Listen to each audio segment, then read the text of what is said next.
What is up, guys? Once again, it's me, Waifu Belector, the only fair human on Earth, here to talk about a new, mildly notable game landing here in the middle of 2024. I'm talking about Flintlock: Siege of Dawn, a new game from the indie studio A44 Games, who are also responsible for Ashen from 2018. And Flintlock is their latest offering, and I was fairly excited for it on the lead up to release. So let's talk about it. A little of what's good about it, a little of what's bad about it, and of course, the indifferent facts about it. So let's get right into it, and be sure to like the video if you end up enjoying, and consider subscribing. Okay.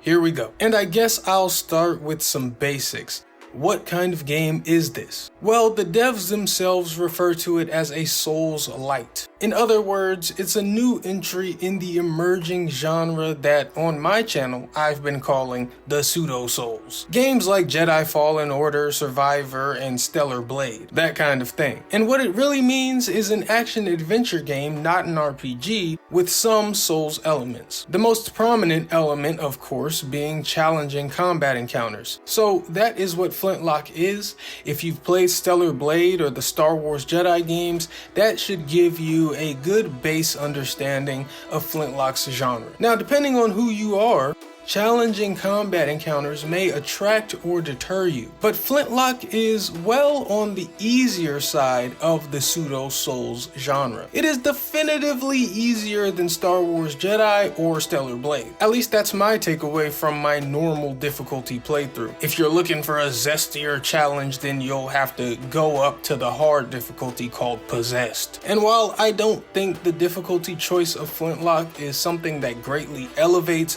or deflates its quality, I think the choice to be on the easier side of challenging makes it a great introduction into the space for people who are nervous about it. On the other hand, its relative ease makes the game a little less compelling. At least at first glance, that's due to the relative ease, because there are games far easier than this one that are far more compelling. Pure challenge is not the only way to provide a fun game after all. So what this then leads us to is a much truer issue for Flintlock, and that is that it just doesn't feel great. It doesn't feel that great to play. There is a degree of jank and a patched together cheap feel that really helps to diminish the experience. And I'm not talking about bugs. I actually didn't experience a single bug the entire game. I'm talking about the game itself, the feedback it gives the player, the sounds that the game makes, and things of the like. None of it is particularly satisfying, and it does a number on the overall experience. There's no small flash or memorable sound when you parry an enemy. You don't really feel like a badass for doing a perfect dodge. Even basic attacks lack a lot of weight, both in terms of audio heft and controller feedback. Don't get me wrong, it's far from the worst audio design I've experienced or the least fluid game I've played, but this issue, this very technical issue, almost single-handedly lowers the ceiling on Flintlock's player experience. Now, having said that, A44 still manages to muster up a game worth playing. In all aspects, they do enough. They wrangle up enough satisfying challenge, they wrangle up enough creativity, they wrangle up enough action game goodies to allow you to have fun. In not very much time at all, you're outfitted with your primary melee weapon, a gun, a second gun, 2 grenades, magical fox attacks, and of course, a third gun.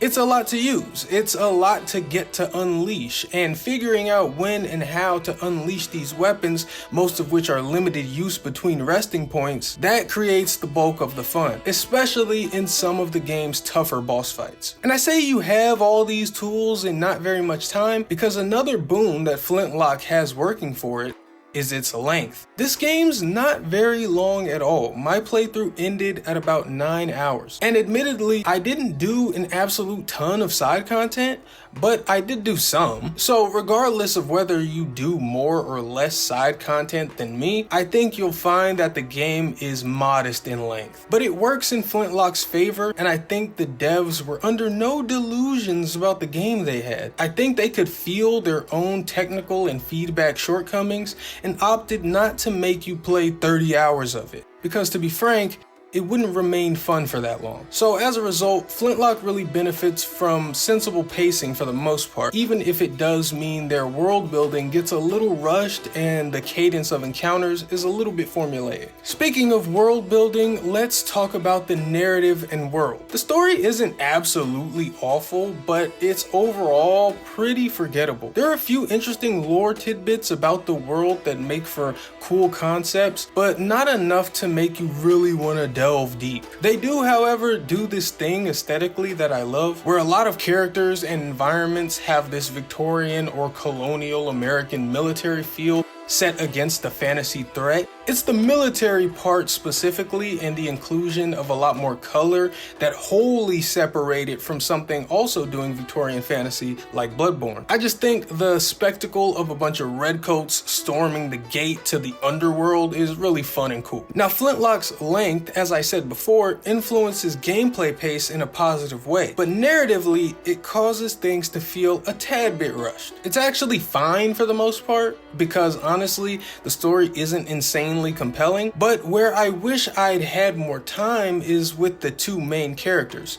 Nor, our playable character, and her companion, Enki, who is a god. They have a nice and pretty wholesome dynamic that's enjoyable, and it makes me wish that they'd talk to each other more outside of main quest stuff to further solidify their relationship. But Flintlock's more or less straight to the point approach doesn't allow for that too much. Oh, and by the way, hats off to Nor's voice actor, because even in this short time and a pretty straightforward narrative, she manages to find a couple of spots to get in her fucking acting bag. A particular scene where she's speaking while holding back anger-induced tears, and it's just all in her vocal performance. No insane The Last of Us facial rig needed, it's just all vocal chops. It's so fucking good. But yeah, anyway, by the end of the game, I can't say it was all too memorable an experience, but it wasn't a bad one. It's a pretty standard action adventure pseudo-Souls experience. You've got your combat and light exploring and platforming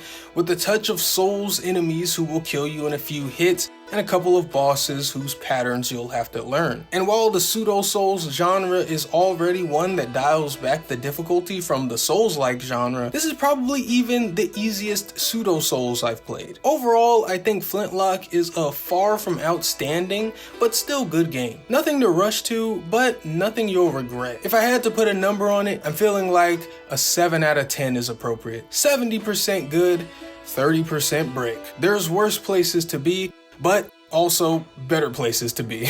Anyway, that's it from me. Please remember to like and subscribe if you enjoyed the video. But even if you don't, thanks for watching. Hope you come back for more. I talk about video games and the industry every single week without fail. So subscribe if you love and are passionate about video games. But even if you don't, thanks for watching. But until next time, I am Waifu Belector. I am just a normal guy. I like hentai, and I guess I'll just go back to playing Zenless Zone Zero now. Goodbye.